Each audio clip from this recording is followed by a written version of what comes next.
couple years down the road, you throw your full suitcase into the back of your SUV and you close the trunk.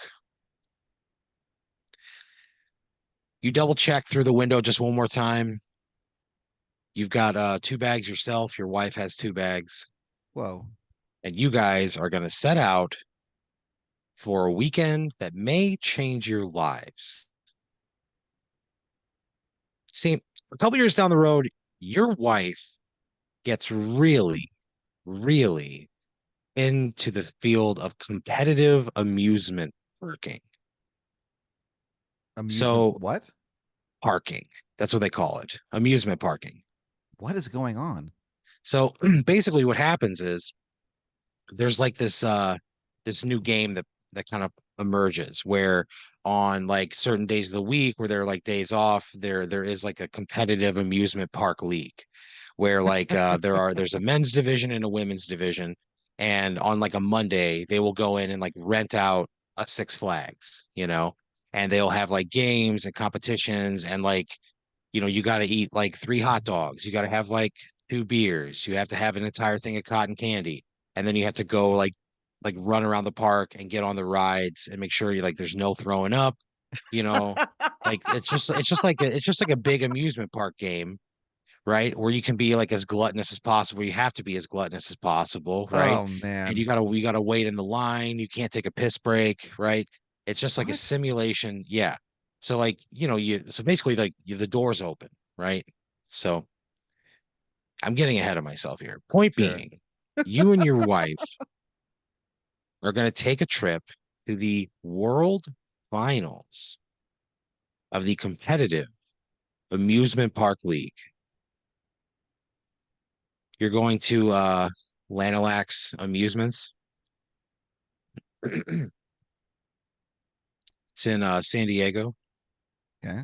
It's widely regarded as one of the best amusement parks in the entire country. They have the third and fifth fastest roller coasters in America there. They have a Michelin star rated restaurant. It's called Gilby's Corner. And Gilby is a character within the Lanalax Corporation.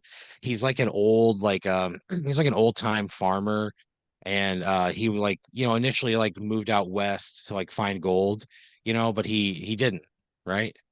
He found love, and his love died young, just because that's what happened back then.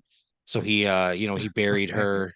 He buried her body in the yard, and he grew a garden over her, and he became a farmer.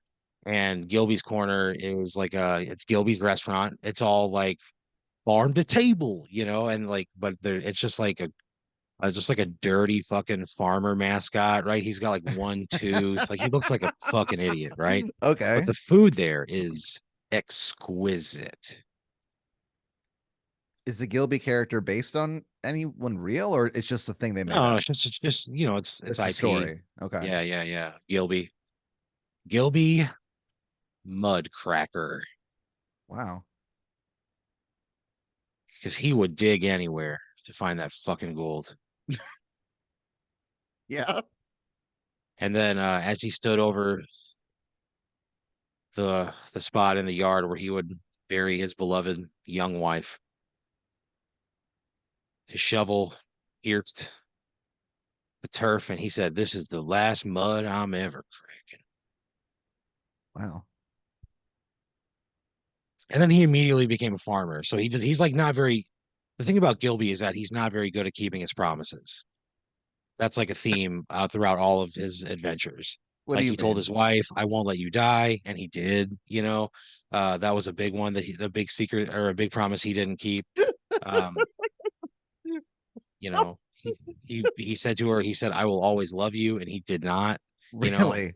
yeah. Towards the end of her life, Gilby was pretty unhappy in their marriage. And rightfully so. He was dealing with a sick partner who was on death's door. How could you not Yeah. be a little bitter? This is And it part of the really restaurant's mythology. This is it's part of Gilby's mythology, and it's the restaurant is named for Gilby. so weird. Okay. You know, But this is just on their menus. They oh have yeah, this. they have a full summary. They have a full summary of the Gilby story. There's In their 12 movies. relationship. Yeah. Oh Yeah. man, that is weird. Okay. Yeah. And a lot of it, there's 12 movies in the series, and probably like the last two-thirds of it are mostly about Gilby's loneliness and guilt. Wow. Yeah. It takes a very dark turn after his wife passes. Jeez. Either way, Gilby's is like a fantastic restaurant, right? Again, very farm to table, very fresh seafood flown in daily. They Whoa. butcher the cows on site. That's cool, I guess.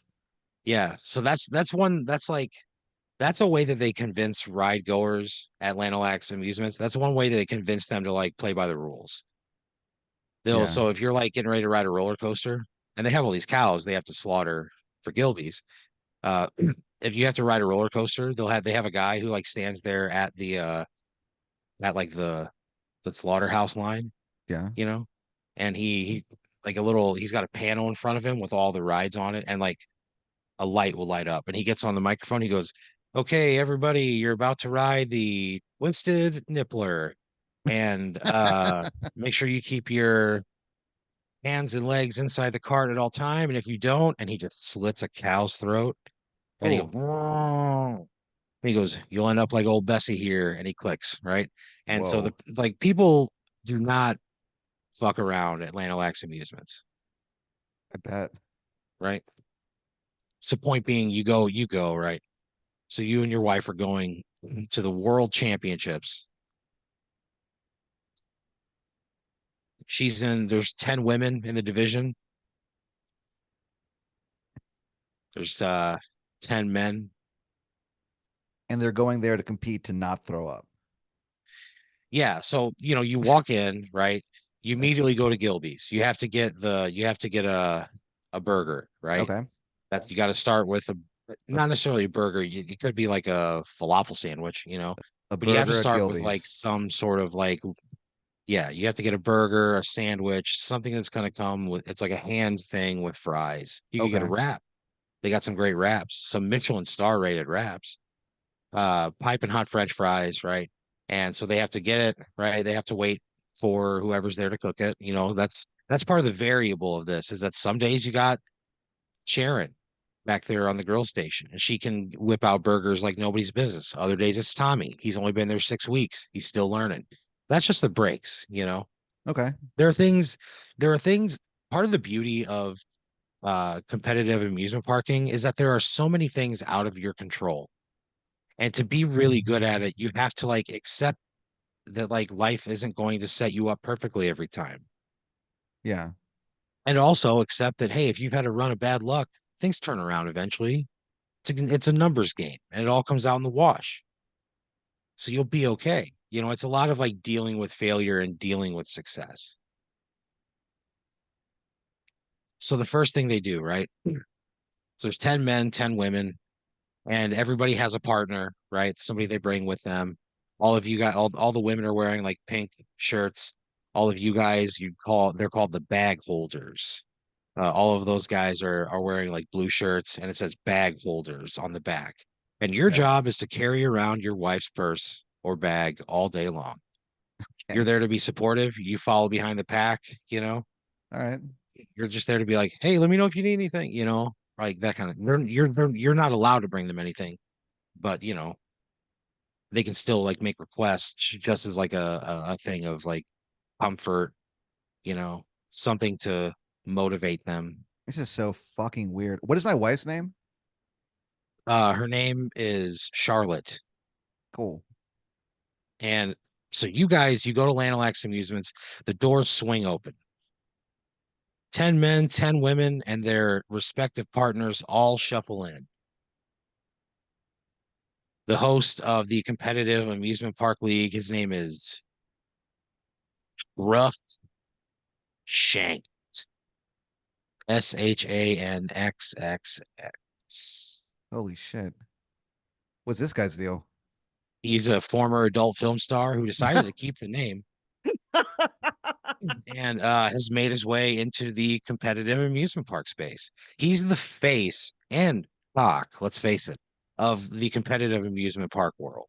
Uh, all right. And only because so much of his cock is available online. It's Right. not like he's done anything with his cock since, becoming, Okay. Yeah. But that it has guy. to be acknowledged that. Oh yeah, because Yeah. Okay. if you were to ask anybody like, hey, if you had to name a cock closely related to the, competitive amusement park league, what would you say? They would say Scruff Shanks. Who would you ask that to? A lot of Who, people, man. This thing's blowing up. but Okay, who would it's go, becoming a hey, thing. who would you consider the cock of uh that is really Well, because he is a former adult film star, you know. okay. There's a lot of petitions out there asking him to get back in the game because he has stayed visible. He's in great shape. And this new like cowboy character that he's running out there every single Saturday night for America to see for competitive amusement park league, like America loves him. Okay. That's cool, I guess.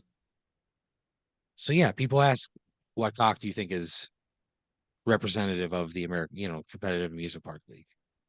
And we all know who it is. It's absurd.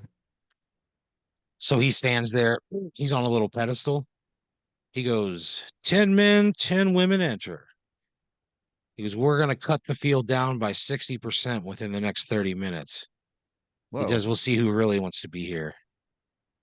And he pulls a fucking Colt 45 from his waist and he just bang shoots it in the air. And then the competitors are off. They Go all turn Gilbies. around. They all turn around. They like walk up to their respective partner. They give you their bag and they go, and you go, good luck, honey. And she goes, thank you, baby. And you guys share a soft, sweet kiss. And she says, I'll see you when I'm back on that fucking podium. She puts sunglasses on and she just takes off. Holy shit. So she goes into the restaurant. She gets a chicken Caesar salad wrap and a side order of fries. She's the third one out, right? You see her stand over the trash can right outside the door. She looks at you. She winks. She opens her mouth and she just slides that entire wrap right down her throat. Whoa. All the other guys who are the other bag holders just kind of look at you and they go, "Holy shit, man!" I just shrug. And you just shrug and nod Yeah. and you blush. Okay. Why am I always blushing? You blush, Pat. You turn a shade of red. Your bald, sweaty head looks like a cherry tomato from the back, and it could have wound up right into one of these wraps. That's how red it was. She turns and she runs up the hill, right? And you think like this is something that she's like really been working on for like the last 2 years. Yeah. And you follow, right? You take off. You're holding her bag. You're holding it out in front of you with two of your hands kind of clasped closely together, just out in front of your chest. Why? Very, very short strides. I don't know. That's just what works for you. Okay. So you start to follow her, right? She the next like station in her course is the third fastest roller coaster in the United States. Whoa. It's called the Plundering Mist. And it's like this roller coaster that like goes like way the fuck up. It's like 1%. It's almost vertical, right? It has been deemed unsafe by so many people, but just What? the right government people have been like, no, this is good. And so they're able to like have it go. But this thing, Wow. you look at this and you're sure this car is gonna tip backwards. Like it's that upright, hundreds of feet up in the air. The plundering mist sends you going straight down into a cavern that is built underground. It's supposed to, it's like kind of like supposed to take you through like a mine shaft. That's kind of the feel of it, right? And you're Yeah. like underwater and there's leaky pipes and you're just getting drips and you're getting wet and it's just going down and down. And you're standing there watching. You have a little app that you can monitor, like she has like a camera on her at all times. Yeah. You're like watching her, you're hearing her screams and just smiling. Because they're screams of terror. And she told you one time after you guys were together for a little bit, the first time she really broached the subject of making this like a career, the two of you had a little Career? picnic in Zilker Park. Oh yeah, dude. She's the breadwinner of the family. What? Yeah, You can she make does this money doing competitively. this?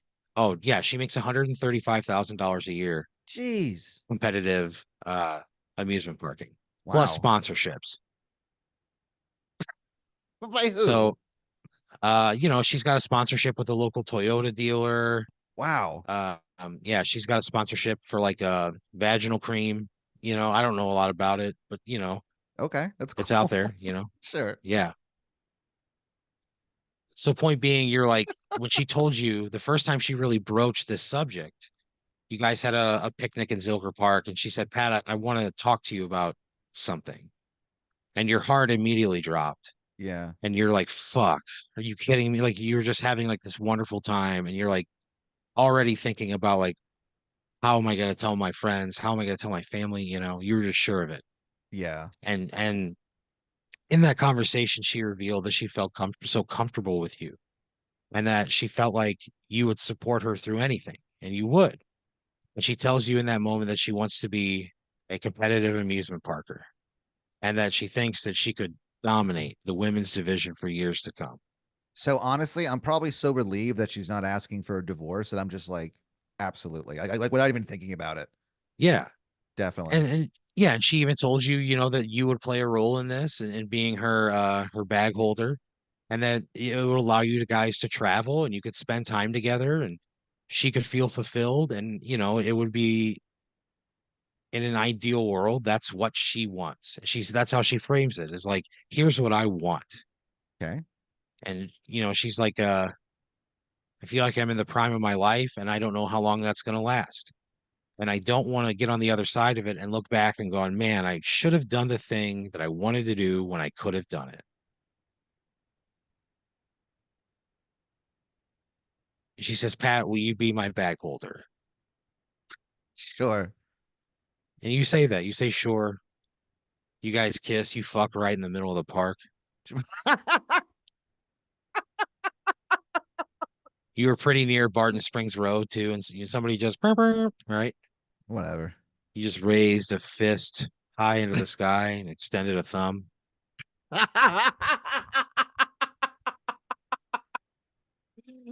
Oh man. All right. The moment that thumb reached full extension, you and your wife climax at the same time. Ah, all right. Almost like a turkey timer, that little button popping up says, hey, we're done. So you're inside the park, right? You've got your phone out. I'll say. You're watching your wife as she rides this roller coaster. And you start to feel like other other bag holders are like kind of joining you, because a Okay. group of the women had to sort of like arrive at the same time. The second group of women, they reach the top of the tower, and they're getting ready to do the instructions, and you hear Scruff go, hold on, ladies. And they all turn and they go, yes, Scruff. Right. Because he's like a former adult film star and they know he fucks good. Um, They all say it at the yeah, same time pretty much all of in them. unison. Okay. Well, yeah, I mean, they're all very interested, Okay. in some way. All the bag holders like just are like want to fucking murder this guy. They just, they want to take him out. Okay. And then he's like, sorry, ladies, only the first car is able to proceed. And so they kicked out all the people who didn't make it in the first car with your wife. Four women to a car. So 60% of the competition is already cut. You see the bag holders, they kind of leave and they just are immediately like, fuck this. Like, I'm so glad to be done with this bullshit. This is how I'm spending my Saturday. Like, they're just very pissed off. They'll Wow. walk by Scruff and he's like, see you later, fellas. And they all just kind of like, fuck you. They're just like, Why are they so annoyed? They because just they're don't they're like. they're jealous, because Oh, all the okay. ladies all the ladies want him and his huge hog, his huge experienced hog. Sure. It is the cock of professional Amusement parking, after Yeah, all. yeah, yeah.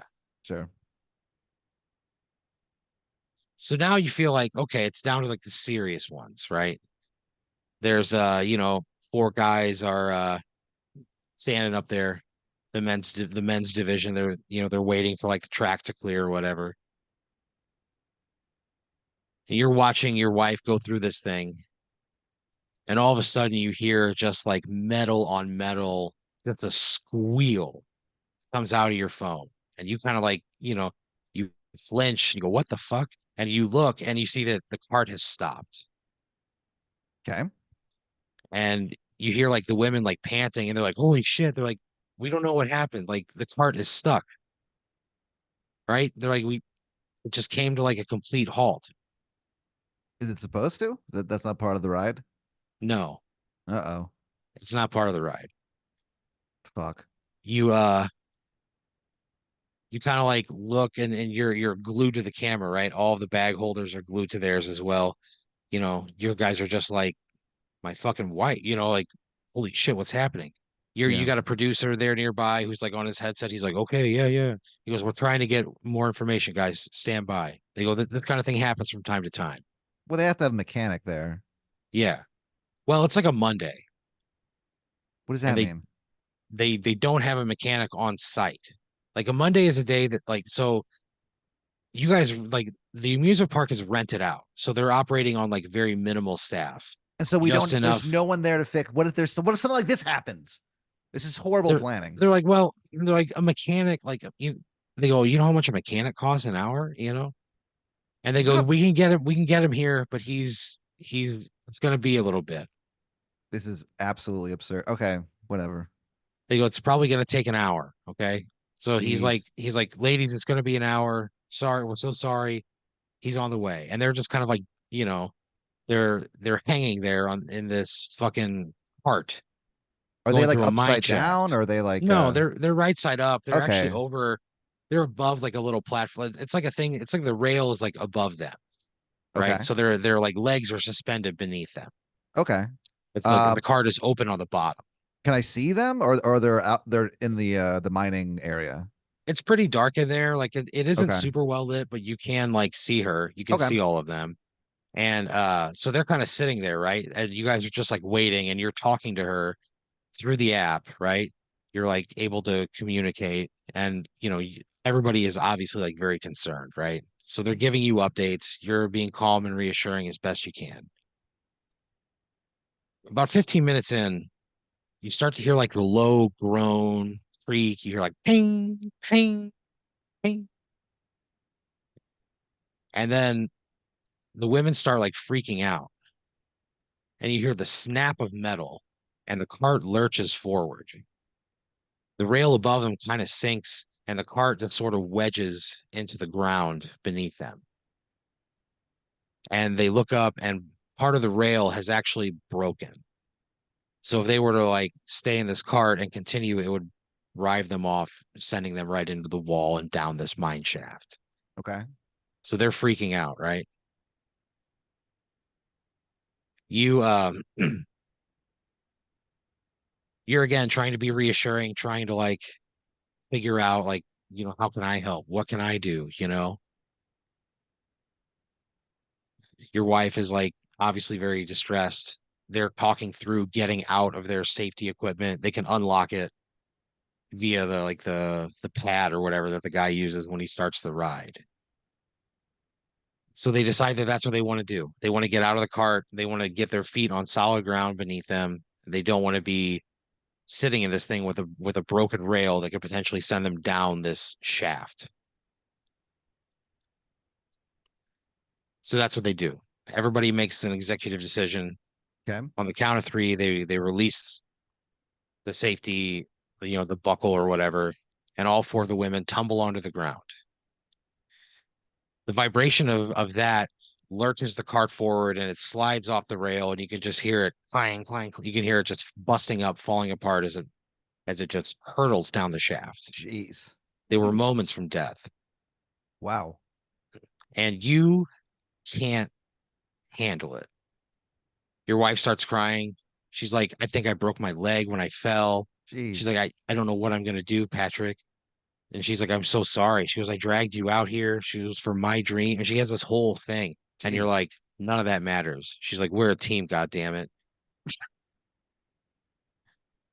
You say, I took a pledge to be your bag holder.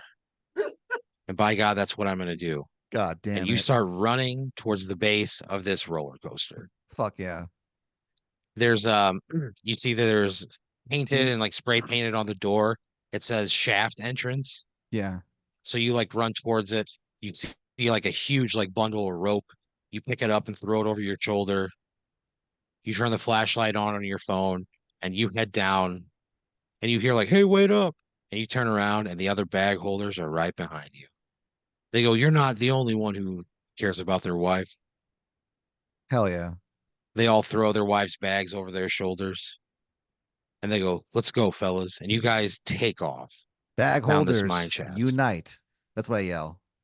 You yell, "Bag holders unite," and they all yell, "Bag holders unite," and they all hold the bag up in the air. And then one of them goes, "For Lisa," and another guy's like, uh, "For Sandra," and then the third guy goes, "For Donna," and you go, "For Charlotte," and you turn and just sprint as fast as you can down this hallway. You hear the pitter patter of feet behind you, the ragged breaths of the other bag holders as they're hot on your tail. Man. You look up ahead and you can sort of see like the shaft itself. This is like a service entrance into the shaft in case they had to make repairs.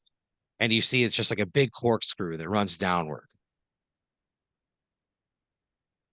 And you look down, you flash a flashlight down the pit, and you see the women standing there. They all look up immediately and see your light. And you see Charlotte, and you go, "I'm coming, baby." And I got your bag. Yeah. And the other bag holders peek over, and all of their wives are just immediately like, so they all reveal themselves. It's a very touching, loving moment. What? So the bag holders, the other three of them are like big fat guys. Okay. They're just like big fat men. Cool. And there's like, but you're in this like shaft.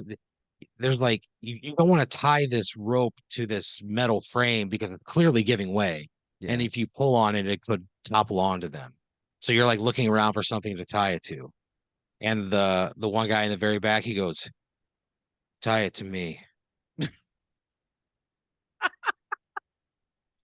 And he sits on the ground. How big and fat is he? He's probably like 300 pounds. He's like a big Okay. fat. He's an older Italian man. I mean, older. I say he's probably like in his 50s. Okay. He's a husband. The next guy, his name is Lenny. He sits down. He goes, "Tie it to me too." Whoa. He's a little bit bigger. Probably played some football in college or something.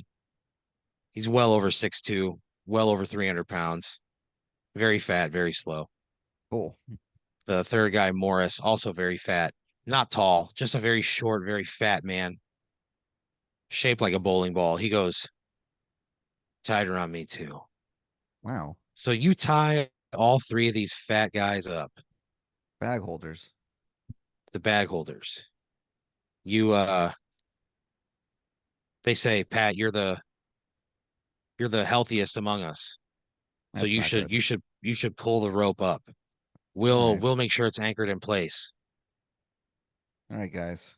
So they all kind of like sit down. You lower the rope, you tug on it. It is not going anywhere, dude. Okay, cool. All right, guys. Yeah. Thank you. Sorry if this feels like if it's painful. They go, uh, Lenny, he goes, "Are you kidding me? I've been waiting for a day like this." And Morris, he goes, "It's time to put this big ass to good use." Man, I'm And they proud of all these they all kind guys. of nod. Yeah. They all have their wives' bags slung over their shoulder. Okay. You lower the rope. The women grab it one by one. You're pulling. They're like scaling up the side of this thing. The fat guys start like sliding backwards. They go, whoa, Uh-oh. whoa, just leaving fucking ruts in the dirt. They're using their girth to pull their wives up to safety. So the women get out of the shaft, right? All the bag holders reunite with their wives, Nice. right? And they're all kind of like, you share this moment together where you're like, holy shit, like what we just did was like improbable and impactful and like proof that real love exists Yeah. and that you would put yourself in harm's way to save your wife's life. She looks you in the eyes. The barely did the barely lit up like mine shaft at Lanalax Amusements. You feel like water misting on you from above, from the ride itself. You see the prism, the rainbow prism, as it passes in front of like a lamp, and you think, or you say, Charlotte, I cannot believe I almost lost you.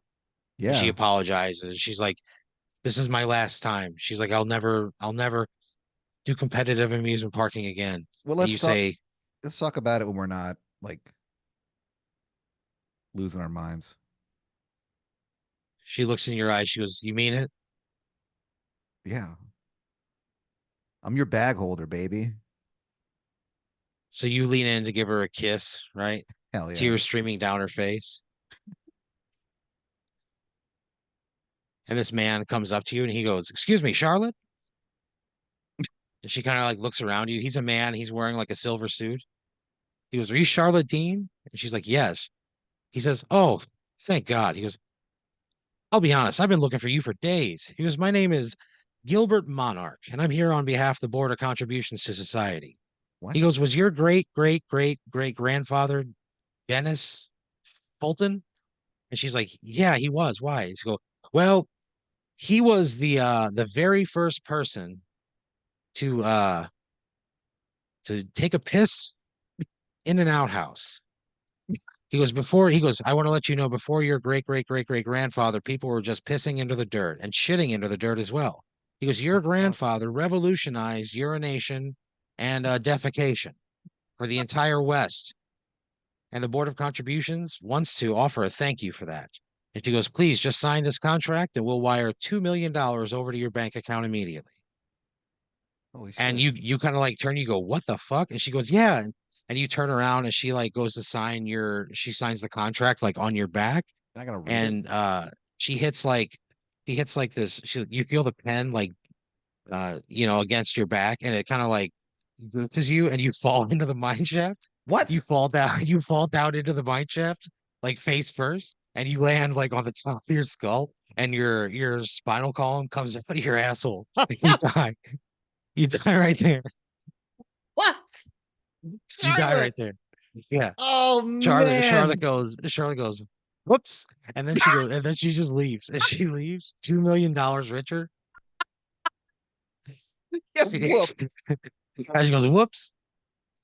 And the last thing you feel is Oh a no. drop of ice cold water on the tip of your spine Oh, that's covered in shit because it came out of your asshole.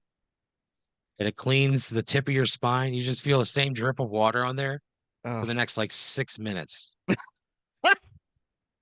as you just sit there writhing in pain with a broken neck, cracked skull, bleeding out. Jesus. You hear Charlotte turn. She goes, guys, I just made $2 million. And the rest of the bag holders, they go, oh, good for you. And they go, let's go have dinner. All of these big fat guys. But what? And like as like you were sitting there feeling that drip of water on the tip of your spinal cord that came out through your butthole, the three fat guys started like arguing about where to have dinner, and then you died. They just left me and got Yeah, dinner. yeah, they were so excited about dinner that they just fucking left. And Charlotte was preoccupied, and they were like arguing. Morris was like, "Let's go to Golden Corral. And then Ah. Larry was like no can do, fellas. I am banned. And then you fucking die. Banned from the Golden Corral. Fuck. Yeah.